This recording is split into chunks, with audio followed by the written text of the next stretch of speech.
Chapter 9. Stanley stood in the shower and let the cold water pour over his hot and sore body. It was 4 minutes of heaven. For the second day in a row, he didn't use soap. He was too tired. There was no roof over the shower building, and the walls were raised up 6 inches off the ground, except in the corners. There was no drain in the floor. The water ran out under the walls and evaporated quickly in the sun. He put on his clean set of orange clothes. He returned to his tent, put his dirty clothes in his crate, got out his pen and box of stationery, and headed to the rec room. A sign on the door said rec room. Nearly everything in the room was broken. The TV, the pinball machine, the furniture, even the people looked broken, with their worn-out bodies sprawled over the various chairs and sofas. X-Ray and Armpit were playing pool. The surface of the table remained Stanley of the surface of the lake. It was full of bumps and holes because so many people had carved their initials into the felt. There was a hole in the far wall, and an electric fan had been placed in front of it. Cheap air conditioning. At least the fan worked. As Stanley made his way across the room, he tripped over an outstretched leg. "Hey, watch it," said an orange lump on the chair. "You watch it," muttered Stanley, too tired to care. "What'd you say?" the lump demanded. "Nothing," said Stanley. The lump rose. He was almost as big as Stanley and a lot tougher. "You said something." He poked his fat finger in Stanley's neck. "What'd you say?" A crowd quickly formed around them. "Be cool," said X-Ray. He put his hand on Stanley's shoulder. "You don't want to mess with the caveman," he warned. "Caveman's so cool," said Armpit. "I'm not looking for trouble," Stanley said. "I'm just tired, that's all." The lump grunted. X-Ray and Armpit led Stanley over to a couch. Squid slid over to make room as Stanley sat down. "Did you see the caveman back there?" X-Ray asked. "The caveman's one tough dude," said Squid, and he slightly punched Stanley's arm. Stanley leaned back against the torn vinyl upholstery. Despite his shower, his body still radiated heat. "I wasn't trying to start anything," he said. The last thing he wanted to do after killing himself all day on the lake was to get in a fight with a boy called the Caveman. He was glad X-Ray and Armpit had come to his rescue.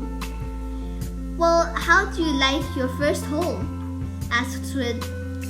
Stanley groaned, and the other boys laughed. "Well, the first hole's the hardest," said Stanley. "No way," said X-Ray.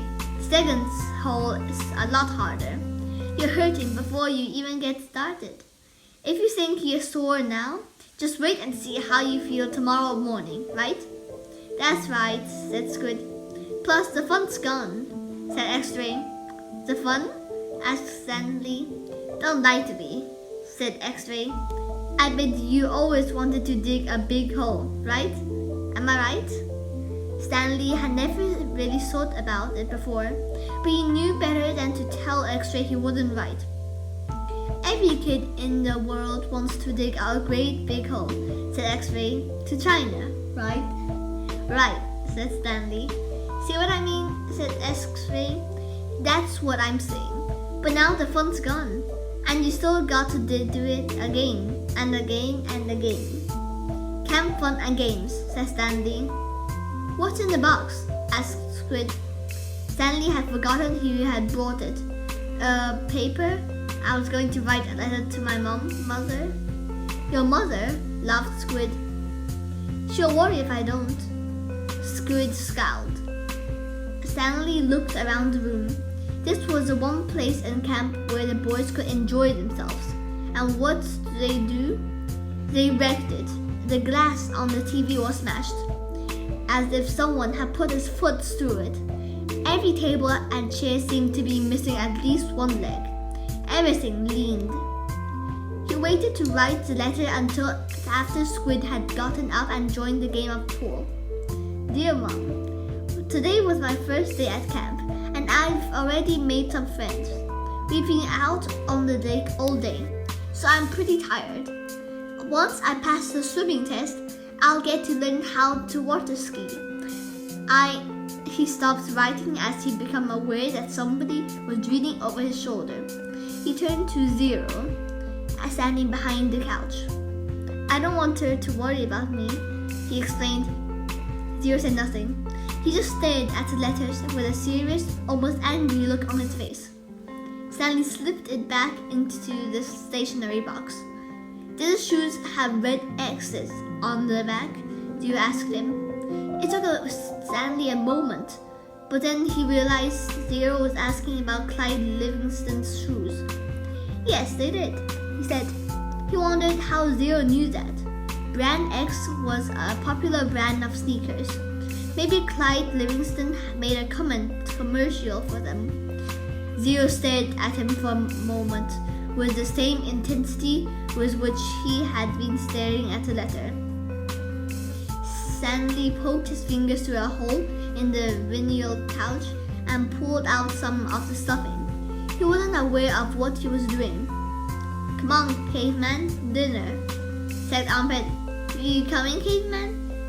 Said Squid. Stanley looked around to see that Armpit and Squid were talking to him. Sure, he said. He put the pieces of stationery back in the box, then got up and followed the boys out to the tables.